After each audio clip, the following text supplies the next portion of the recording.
Samajwadi party के हमारे अयोध्या के सभी नेताओं का भी धन्यवाद देता हूं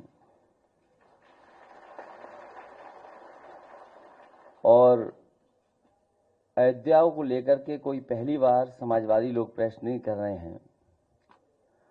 इससे पूर्व में भी समय समय पर जब किसान आए, व्यापारी आए और हमारे गरीब जिनके साथ अन्याय हुआ उस समय आए, तो हम लोगों ने समय समय पर प्रेस के माध्यम से सरकार को जानकारी देने का काम किया, लेकिन सरकार सुनने वाली नहीं है।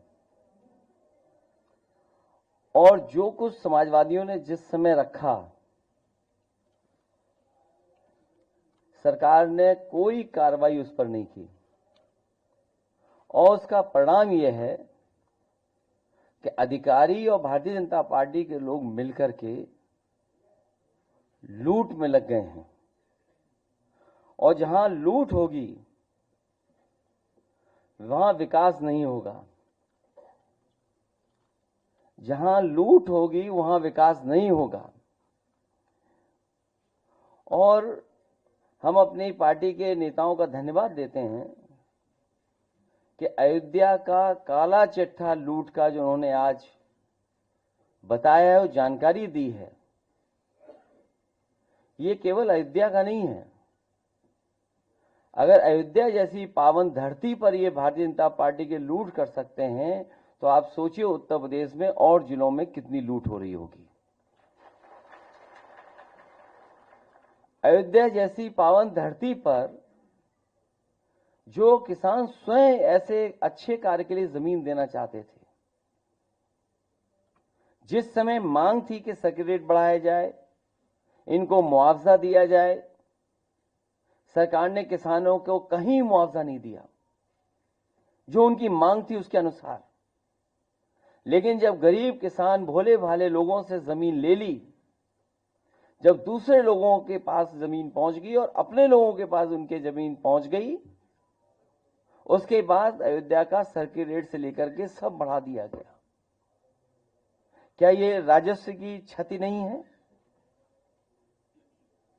और मुझे खुशी इस बात की कि तमाम भारतीय जनता पार्टी के पदाधिकारियों की सूची और अधिकारियों ने जिन्होंने जमीन ली है, उनकी रजिस्ट्रियों की कॉपी हमें दी है। ये रजिस्ट्रियों की कॉपी है। और यही नहीं है, बहुत बड़ी संख्या में फाइल में हैं ये सब। केवल यही लूट नहीं हुई, सेना जैसी जो डिफेंस है, उस डिफेंस के जमीन से कोई छेड़खानी नहीं करता। कभी इस डिफेंस की जमीन की तरफ कोई नहीं देखता। और जहां पर फायरिंग रेंज थी, जहां पर आर्टिलरी या और अभ्यास के लिए इस्तेमाल जमीन होती थी, उस जमीन को भी इन्होंने भारतीय जनता पार्टी के लोगों ने बेच दिया। और अपनी हार के कारण जनता को दुख देने के लिए, जनता को परेशान करने के लिए रेलवे अलाइनमेंट भी बदल दिया।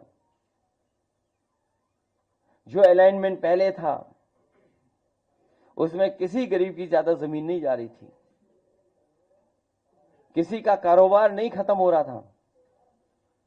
लेकिन जानबूझ करके भारतीय जनता पार्टी ने कि अब चुनाव हार गए हैं, सरकार उनकी है, तो हम रेलवे का भी अलाइनमेंट बदल देंगे।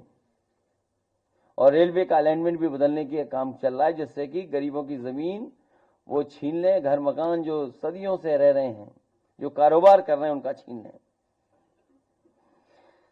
तो ये तो अयोध्या केवल एक जिला है। इसी तरह पूरे प्रदेश में हर जिले में भारतीय जनता पार्टी लूट मचा रही है। तो क्या है जीरो टॉलरेंस उनका करप्शन के लिए? जिन्होंने नारा दिया कि हमारा जीरो टॉलरेंस है करप्शन के लिए, क्या यही जीरो टॉलरेंस है इनकी कि अपने लोगों को और माला माल बना दें? क्योंकि भोली वाली जनता को यह नहीं आभास था कि इस जमीन की कीमत कल क्या होगी। लेकिन अधिकारी और बीजेपी के लोगों को पता था कि कल इसकी कीमत क्या होगी। ये सबसे ज्यादा बड़ी लूट अगर कहीं हुई है तो अयोध्या में भारतीय जनता पार्टी और अधिकारियों ने मिलकर के लूट की है। हम अपने गरीबों को जो आए आज हैं, इनको कहना चाहते हैं कि समाजवादी आपके साथ हैं। और जितने भी विकास कार्य हो रहे हैं उसके विकास के खिलाफ नहीं है। अयोध्या वर्ल्ड क्लास सिटी बने, अयोध्या के पास और अयोध्या के आसपास वर्ल्ड क्लास इंफ्रास्ट्रक्चर हो। हालांकि उसके लिए दिमाग चाहिए होता है। अगर वर्ल्ड क्लास इंफ्रास्ट्रक्चर और वर्ल्ड क्लास सिटी बनाने के लिए हम अपने अयोध्या वासियों को भरोसा दिलाते हैं कि 2 साल के बाद जब सरकार समाजवादियों की आएगी, अयोध्या को वर्ल्ड क्लास सिटी और किसी भी हमारे गरीब किसान उसका नुकसान नहीं होने दिया जाएगा, उनकी ज्यादा से ज्यादा भरपाई की जाएगी। और अगर सर्किल रेट भी हमें बढ़ा करके अगर अयोध्या वासियों को मुआवजा देना पड़ा तो सर्किल रेट बढ़ा करके उनको मुआवजा दे करके उनके घर परिवार में भी खुशहाली लाने का काम करेंगे। चाहे ओवरब्रिज हो या जो प्राइवेट बिल्डर्स को जमीन दी जा रही है, महर्षि योगी जी के नाम पर जो ट्रस्ट था उसमें भी कुछ अधिकारी लोग घुस गए, पता लगा है, केवल इसलिए कि उन्हें पता है कि उसकी कीमत कल क्या होगी।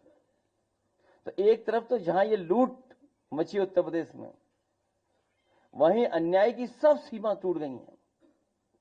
अभी हमें सुल्तानपुर के परिवार के सदस्य मिले जिनके बेटा इंजीनियर। कोई कल्पना कर सकता है आज के समय पर कि मुंह पर टेप लगा दिया जाए, हाथ पैर बांध दिए जाएं और पीट पीट करके उसकी जान ले ली जाए? क्या ये सुल्तानपुर की पहली घटना थी? इससे पहले भी इसी तरह की घटना हुई थी। अगर आपको याद हो कि भारतीय जनता पार्टी से संबंधित रखने वाले ने एक हत्या की थी वहीं पर सुल्तानपुर में। और अभी जो झूठी कहानी पढ़ी जा रही है इनकाउंटर को लेकर के, कोई ऐसा व्यक्ति नहीं है जो न जानता हो कि भारतीय जनता पार्टी की सरकार में झूठे इनकाउंटर हो रहे हैं, हत्या की जा रही है। जो मंगेश यादव की हत्या हुई है, गांव से लेकर के आसपास के लोग जानते हैं कि पुलिस रात में आई थी, उठा ले गई, पुलिस उठा करके ले गई एसटीएफ। और सोचिए आप कैसी कहानी गढ़ी गई कि उसके पास नया बैग था, अमेरिकन टूरिस्ट बैग बताया गया, और जब बैग खोला गया तो उसमें भी कपड़े नए मिले शोरूम से खरीदे हुए। और जो मोटरसाइकिल मिली, सुनने में आ रहा है कि जो मोटरसाइकिल जिसकी चोरी हुई थी कई दिनों बाद एफआईआर लिखी गई और उसके घर परिवार के लोगों के मां का इनको दर्द समझ में नहीं आ रहा, बहन के आंसू नहीं समझ में आ रहे हैं। और सोचिए कैसा दिमाग इनका, सरकार ने कैसी होशियारी दिखाई कि चप्पल में इनकाउंटर कर दिया। बताइए आप, कैसा दिमाग है इन लोगों का, क्या होशियारी दिखाई। कौन नई तस्वीर देख करके बता सकता है कि यह झूठा इनकाउंटर हुआ था? और यह पहला झूठा इनकाउंटर नहीं है यूपी का, तमाम इनकाउंटरों पे उंगली उठी है। जिस समय पहला इनकाउंटर नोएडा में जिम इंस्पेक्टर को हुआ था, उस समय भी हम लोगों ने कहा था कि पुलिस वालों ने लूटने के लिए, दबाव बनाने के लिए हत्या का प्रयास किया है, और उस समय भी कार्रवाई नहीं हुई है। अभी तक जितनी भी हत्याएं हुई हैं या इनकाउंटर हुए हैं, सबसे ज्यादा पीड़ित परिवार के लोगों की हत्या की सरकार ने। हम लोग न्याय दिलाने के लिए सदन से लेकर के और संघर्ष के बीच में भी जाना पड़ेगा, तो समाजवादी लोग पीछे नहीं रह सकते। और भाजपा ने तो इतने इनकाउंटर किए, उत्तर प्रदेश को फर्जी इनकाउंटर की राजधानी बना दी इन्होंने, फर्जी इनकाउंटर की राजधानी बनकर के।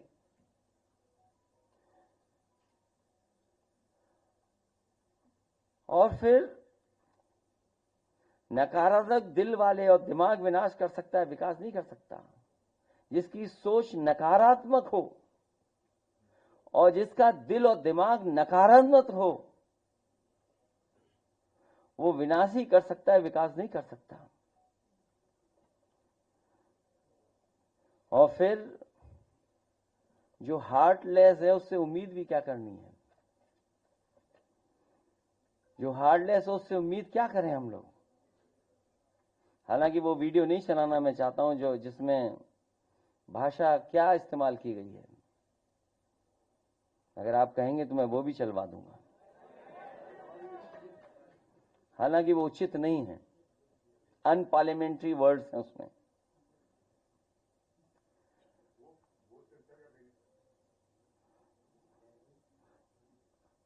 अगर दिमाग होता तो चप्पल में एनकाउंटर नहीं करते। इसलिए जहां ये सरकार लूट कर रही है वहीं एनकाउंटर करके डराना चाहती है,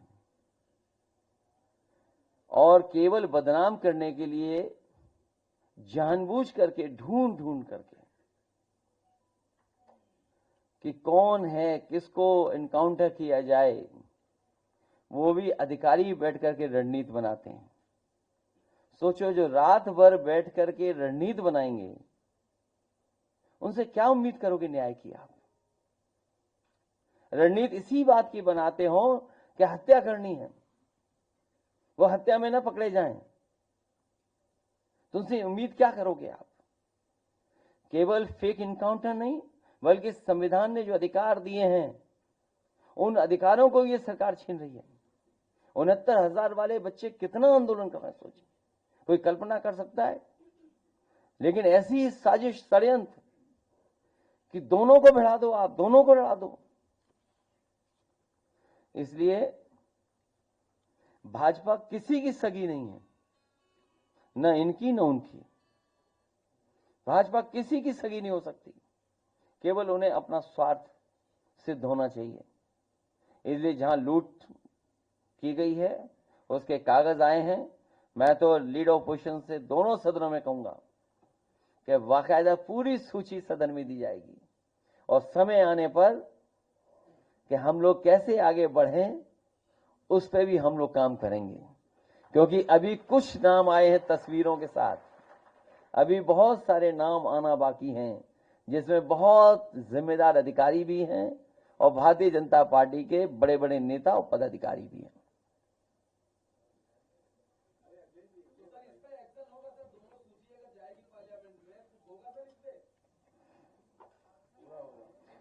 बिल्कुल होगा, अभी से ही होने लगा, कोई सवाल ही नहीं पूछ रहा भाई। वो तो देखिए अभी से ही असर दिखाई देने लगा है, और कौन नहीं जानता है, यहां जितने लोग बैठे हैं, मार्केट वैल्यू क्या है, सर्किट रेट कब बढ़ाया गया, ये तो कम से कम आपको भी पूछना चाहिए कि जब गरीब से जमीन ली जा रही थी उस समय सर्किट रेट क्यों नहीं बढ़ाया गया? कम से कम गरीब के घर में 2 पैसे ज्यादा आ जाते। लेकिन आप कारोबार करवाना चाहते थे, अपने लोगों को लाभ पहुंचाना चाहते थे।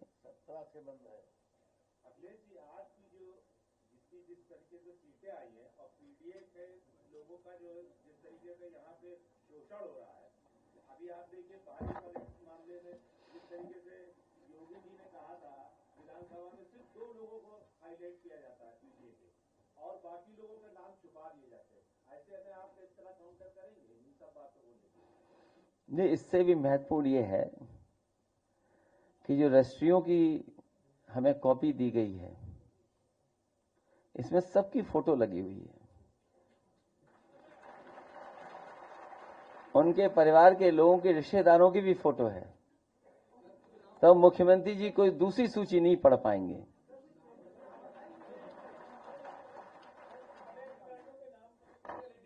ये तो मैं समझता हूं, आप पत्रकार साथी हैं, आप भी खोजबीन में माहिर हैं, मुझे उम्मीद है इसके बाद आप खोजबीन करेंगे और तमाम अधिकारी और तमाम भारतीय जनता पार्टी के नेताओं के आप भी निकालेंगे नाम और अखबारों में फ्रंट पेज पे छापेंगे आप। कम से कम हमारे कैमरामैन तो अच्छे हैं, जो हम बोलते हैं वही चल जाता है, लेकिन लिखने वाले थोड़ा बहुत कंजूसी करते हैं।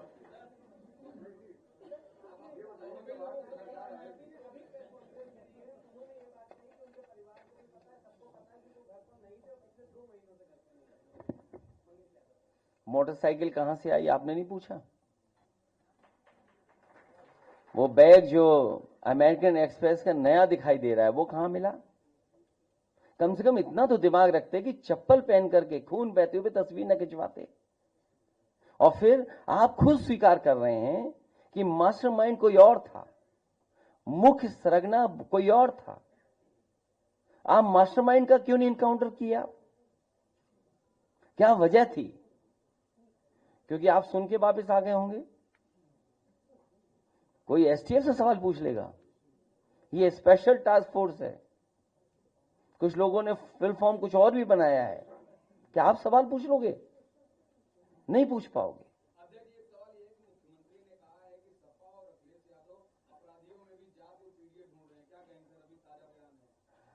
मठाधीश और माफिया में कोई ज्यादा फर्क नहीं होता।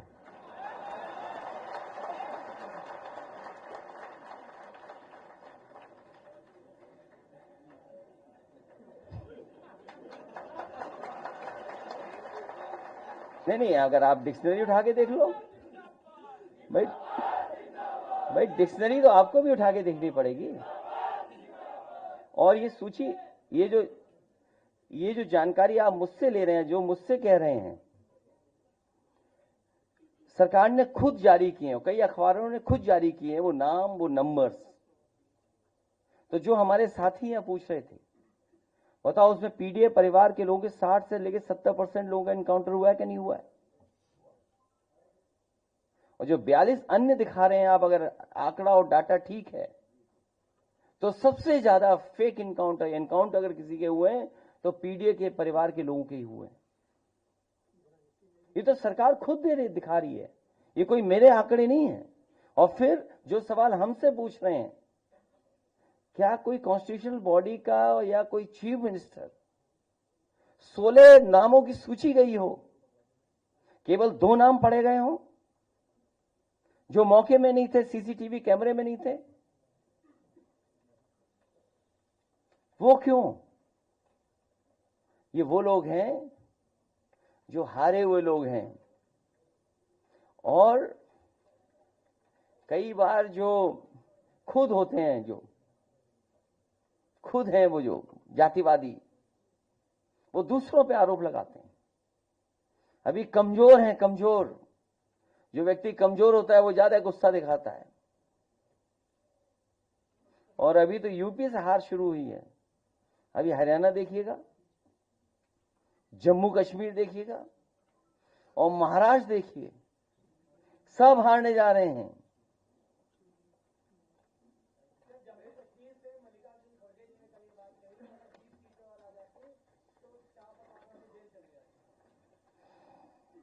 ये बात तो ठीक कही, अगर सीटें जीत जाते, हालांकि मैं उत्तर प्रदेश की जनता का विशेष धन्यवाद दूंगा कि जिन्होंने इतनी बड़ी जीत इंडिया गठबंधन और पीडीए रणनीति को दिलाई।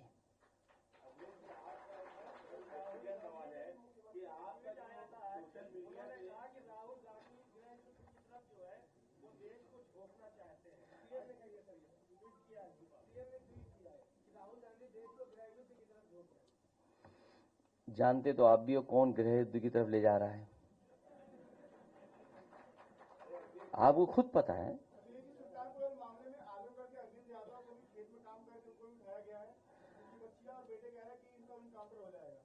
देखिए, भारतीय जनता पार्टी और खासकर जो एसटीएफ चिन्हित कर करके, जिससे उनकी पोल न खुल जाए, जब मुख्य आरोपी या मुख्य मास्टरमाइंड जो है उसको सरकार आखिरकार क्यों नहीं छू रही है? वो तो सीसीटीवी विजिबल है, अगर आप सीसीटीवी देखें तो जो लोग लूट रहे हैं अंदर वो तो विजिबल हैं। तो अगर मास्टरमाइंड का क्यों नहीं कर रहे हैं आखिरकार?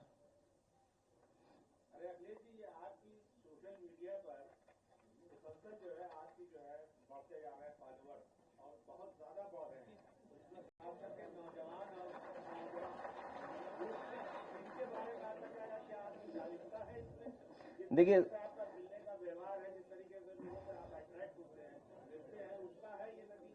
हालांकि अदरवाइज न लीजिएगा, कुछ दिन पहले मैंने खबर पढ़ी थी कि प्रधानमंत्री भी पीछे छूट गए सोशल मीडिया में किसी एक प्लेटफॉर्म पर।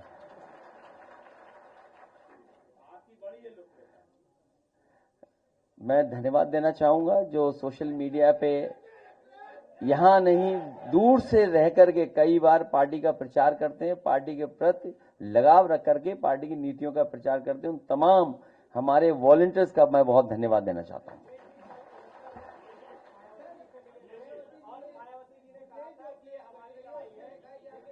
कम से कम ये तो जरूर ढूंढना जो रजिस्ट्रियां हमने दिखाई हैं, या बताया नहीं केवल दिखाया आपको, इसमें पीडीए का कोई है भी कि नहीं है?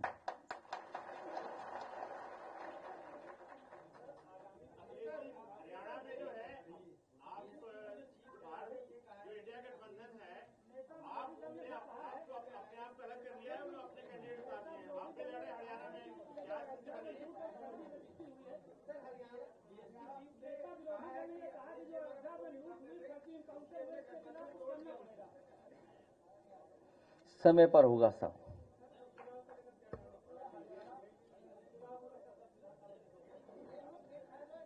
दस में से 10 इंडिया गठबंधन जीतेगा पीडीए रणनीति पर।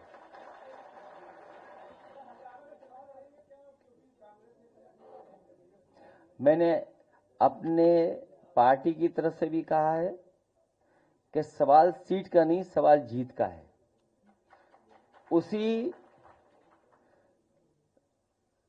उसी के तहत हम लोग अपनी पार्टी को आगे बढ़ा रहे हैं और काम कर रहे हैं।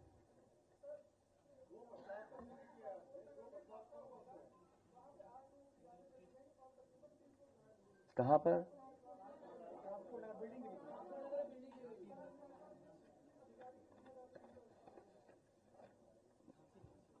अधिकारी जब दूसरे कामों में लगे रहेंगे तो क्या जिम्मेदारी निभाएंगे? उन्हें तो केवल परेशान करना है। जो अथॉरिटीज है उनकी जिम्मेदारी है कि समय समय पर देखें कौन सी बिल्डिंग जर्जर है, वो आखिरकार अथॉरिटीज क्या कर रही हैं और जिसके कारण जान जा रही है।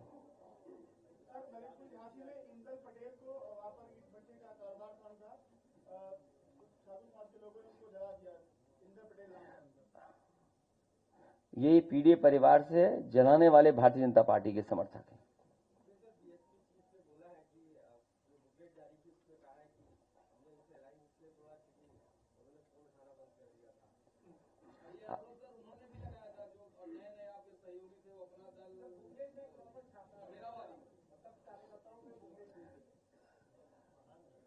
जिस समय गठबंधन टूटा उस समय में आजमगढ़ के मंच पे था।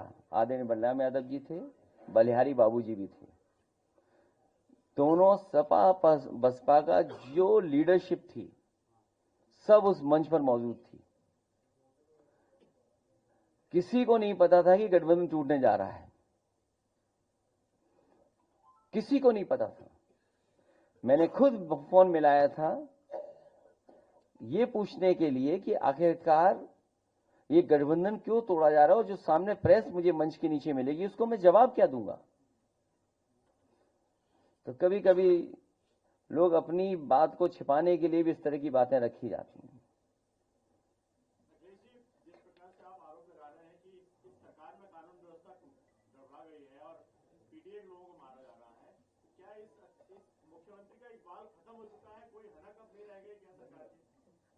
ये मुझसे क्यों पूछ रहे हो? तुम खुद जानते हो ये बात।